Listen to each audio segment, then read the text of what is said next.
Hey guys, I know it's been a while. It has, I don't know, it's been rough. It's been really rough. And I don't want to be down here at all.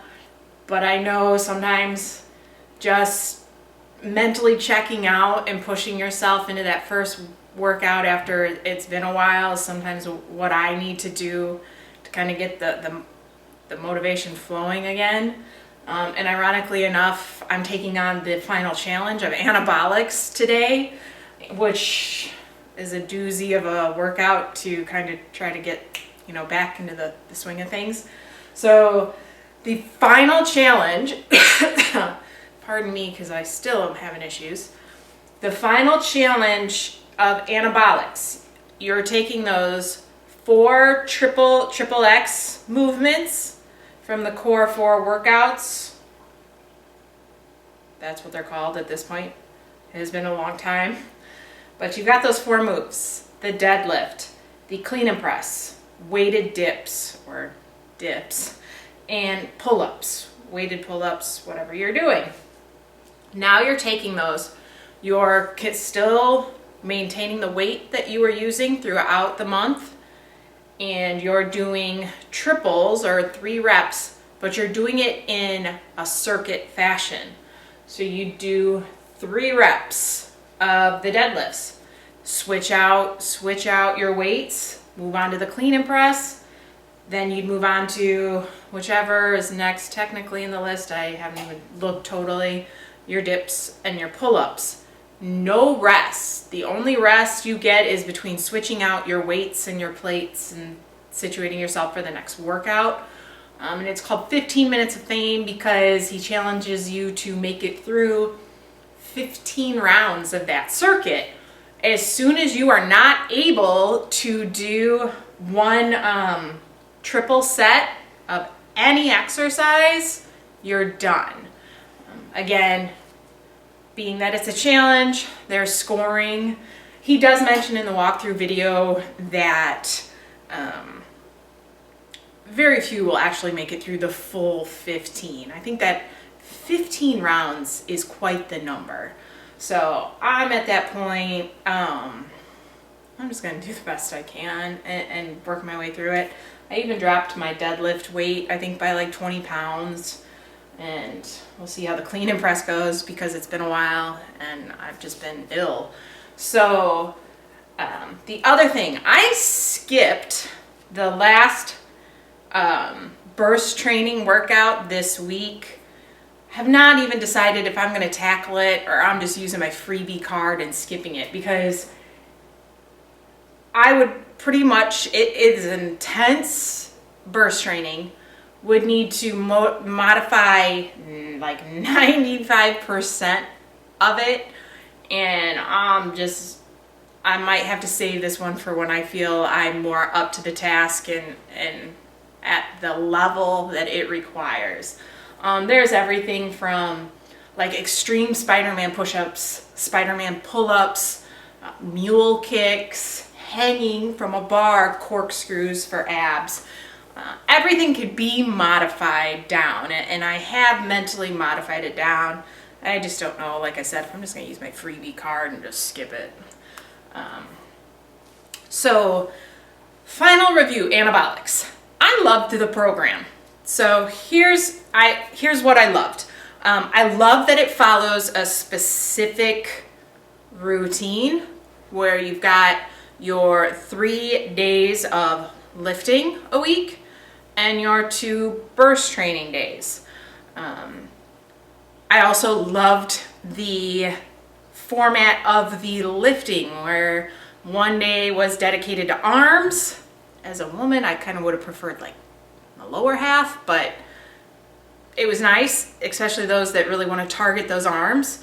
And then those 2 final days that they were always the exact same workouts. There's a repetition or a familiarity with that is nice.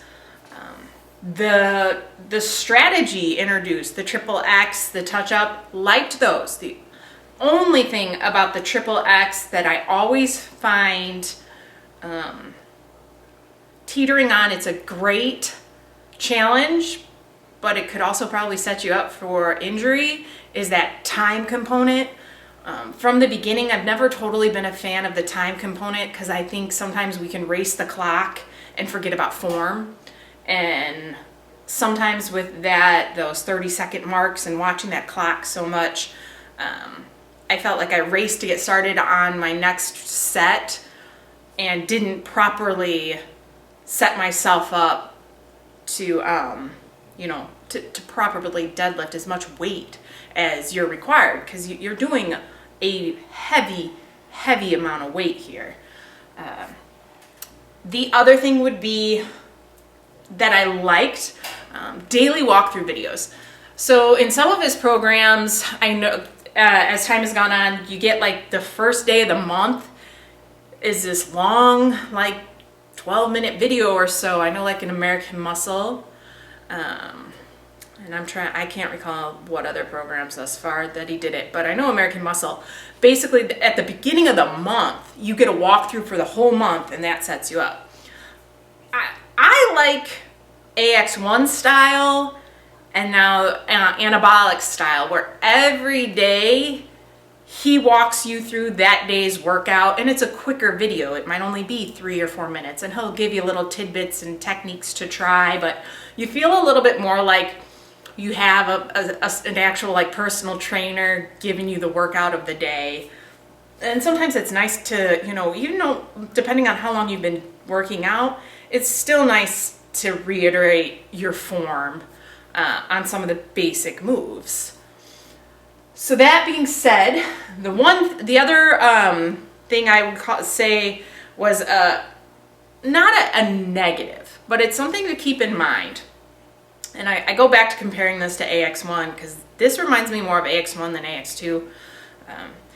With AX1, a lot of comments I saw when you do the burst training, it's not the most taxing, it's not the most challenging.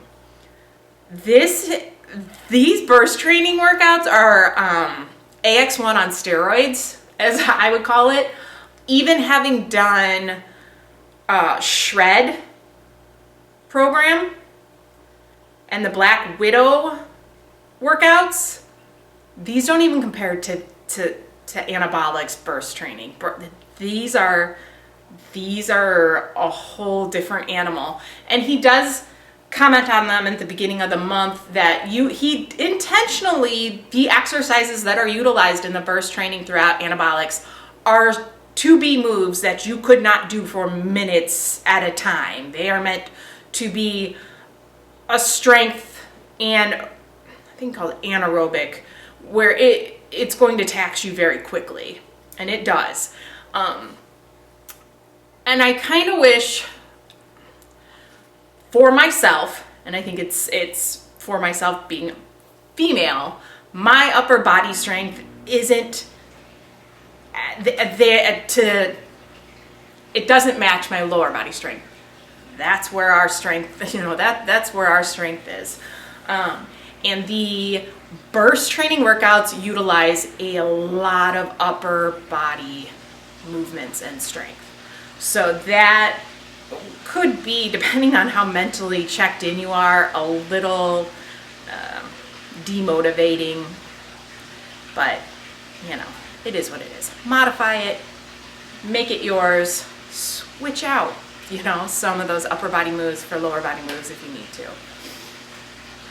Then I believe that's about my final thoughts. Like I said, for people that are looking for, that dedicated arm day, this has it. And that combination of burst training and heavy lifting, this is where it's at, Anabolics. So I'm going to finish up the challenge. Not totally looking forward to it, but like I said, going to do my best. Then, if you've seen my first video, I actually subscribed to the NXT monthly setup. So it charges me $30 or specifically $29.95 a month, and the next month opens up. So being that Anabolics the program has gone well, life has just not worked well with the program. I'm just going to go in order of the way the NXT site lays it out. It's my understanding you can jump around and pick which one goes next, but when you go in order, hurricane hypertrophy is next. And I briefly looked at that, and that's a massive change up from Anabolics. No burst training in that program, and it is heavy lifting with dedicated muscle groups each day, and that's it. So biceps, chest, triceps. So that's a major shift from what we've been doing, which is something that I like. I like to change it up. After so long, I get kind of bored and demotivated. And the other thing I noticed too, when I clicked on the NXT page of my dashboard, if you scroll down at the bottom, if you recall, originally this was a 12-month subscription setup. Then I had read and I had found out that there was really 18, and it's going to be as time goes on and I look into it deeper. I don't know if those people completed the full 12 and then the last 6 opened up for them, or if they continued to pay and each month that new program opened up for them. But if you look at his NXT page, if you go down to the bottom, there's a month 19 and a month 20 with a big question mark. So I take that as he intends on adding to this subscription program, I guess is what I'm gonna refer to it as. So lastly, somebody asked me, and it was a long time ago, how's the diet going? It's not going well. So I am down here just gripping by my fingertips to grab some sense of motivation. If I recorded earlier, don't know if I'm going to include it, broke down a little bit. It was a shit month and a half between, I have little kids, and I don't know, man. Once the end of September started, they just brought home every virus that they could find, and we just kept rolling through the house with illnesses, from colds to then the next thing that hit the house was this stomach bug. And it wasn't like your 24-hour let them vomit for a day and we're done. No, it drug on and on. And then I ended up with it where I finally am not having stomach issues anymore, but it was just like you'd eat and like just certain things you just did not feel right. And I know there were a couple days I just slept. I was so wiped out. So with all the illness that went on,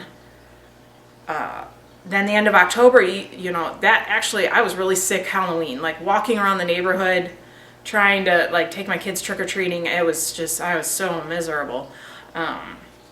So Halloween, my kid's birthday is right before Halloween. And then, as I recorded earlier, kind of broke down, don't know if I'll include that. If you've been watching my channel, I had 2 dogs. I had a tiny little white one, his name was Bosco, and I have a large Labrador. Bosco we chose to put down probably about a week and a half ago. He was over 15 years old. He was about 15 and a half years old, and his health just declined like it does, and we made that choice. But truthfully, it rattled me for like a week, because that was my first dog I ever had. Like, I moved out of my parents' house and I got that dog. He was my roommate. So there's a grieving period that goes along with losing a pet. And when you make that choice to put them down, it was the first time I've ever done that. It was brutal. It took a full week to accept the choice that I made and that it was the right choice, because you know, for me, a lot of like, I was struggling with like, who the hell am I to decide like whether this animal lives or dies? Like, just tell me what to do. But you, as the owner, have to make that choice, and it takes a little while to come to grips with making that choice that you did the right thing. So, to anybody out there who's gone through it, who's struggled a little bit with it, I I sympathize with you. I really do. So that being said, I feel, oh God, knock on wood. I feel like we might be on the upswing with all the illness amongst all of us and recouping from everything that has gone on.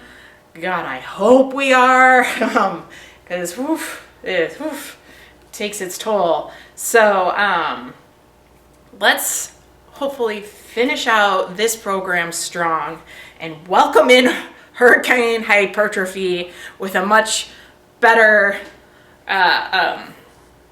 life to go along with it. So let's dig very deep to find the motivation that is needed.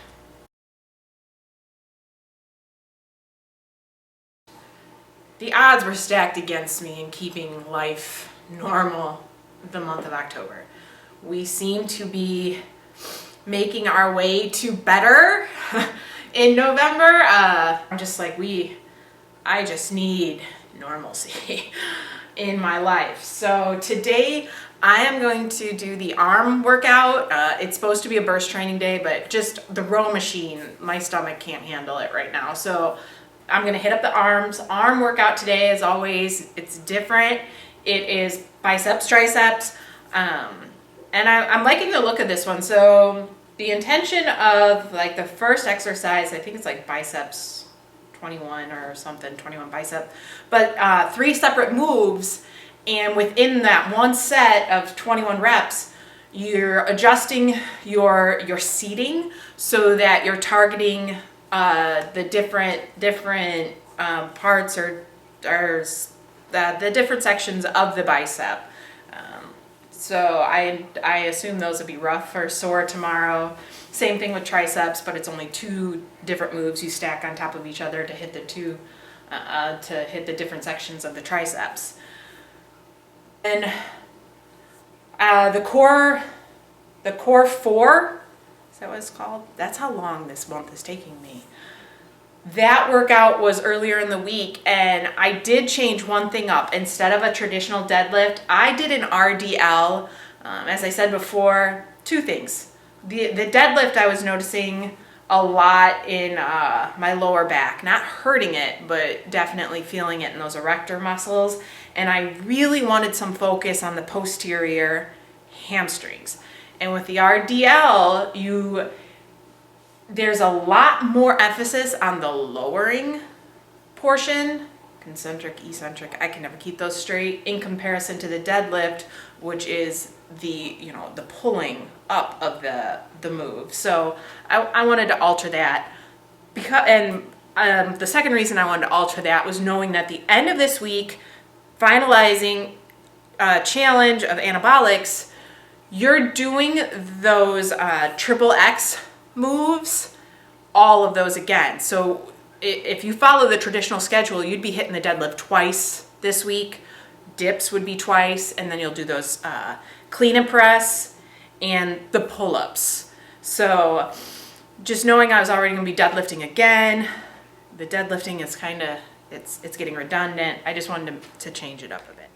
Hey everybody, so I actually just finished up the final challenge a little while ago, and then phone calls started happening and life cut in the way. But so I ended up making it 10 rounds, and I looked into the challenge, the scoring, and I think like if you hit 10 rounds, it's Athlean-X Pro or whatever. But when I looked at the challenge scoring, saw that range of rounds, I decided that was the goal I was going to aim for. And even within those 10 rounds, at a certain point, I had to adjust my resistance bands, or I think the weight stayed the same, but the resistance bands I had to alter and change with the dips and pull-ups. Out of it was actually nice in regards to taking away that time element. As I said, I'm never a fan of the timing element, and I notice sometimes that affects my form. So then when you've got time to get yourself situated, especially for me with deadlifts and heavy lifts. I'm always thinking in my head, you know, to constantly to set my form up right and push through my legs. And so I'm not racing the clock. I can set myself up and mentally go through that brief checklist before I start. The one thing though that really sucked through this challenge was constantly taking those 45-pound plates on and off the bar in between the deadlift and the clean and press. That got old kind of fast. Other than that, I enjoyed it. It was one of those challenges that very nicely goes along with the month of training. That the only other thought I had during this challenge was, this is another one, I don't know how well this would go in a conventional gym, because you're taking up pull-up station, you know, the barbell, and a dip station. So how well you could do it in a conventional gym, I'm not sure. Honestly, it's probably going to depend on your gym and how busy it is. But he does give you alternatives if you don't have like access to the barbell, using dumbbells, because I believe that NXT, the concept behind NXT was to follow along with AX1 and to kind of be able to be done at home. And then referring to that burst training that I chose to skip, it was called 3 up, 3 down. So you alternate, there's 3 moves that are done on the pull-up bar and then 3 moves done on the ground. So you'd start off at the pull-up bar, do your exercise to failure, then you drop down to the ground and there's an exercise, you do that to failure, and 6 moves in total. And you do that, I think he suggests, you know, 2 times through, and if you're really, really at an upper level, to hit it a 3rd time, and then to finally really test your abilities and do a dead arm hang to finish that workout out. That wraps up Anabolics. I was a fan. Again, this is another program I could see doing again. I love the only that it's 1 month, and I feel like that at this level I'm kind of almost in awe, like I said, with the burst training, the intensity of it. And if this is month 1, it's going to be extremely interesting to see these months continue to and what they entail, because this first month was pretty intense. So I will see you next week for the start of hurricane hypertrophy. Hope everybody's doing well and staying healthy and digging down as deep as you have to find a little bit of motivation.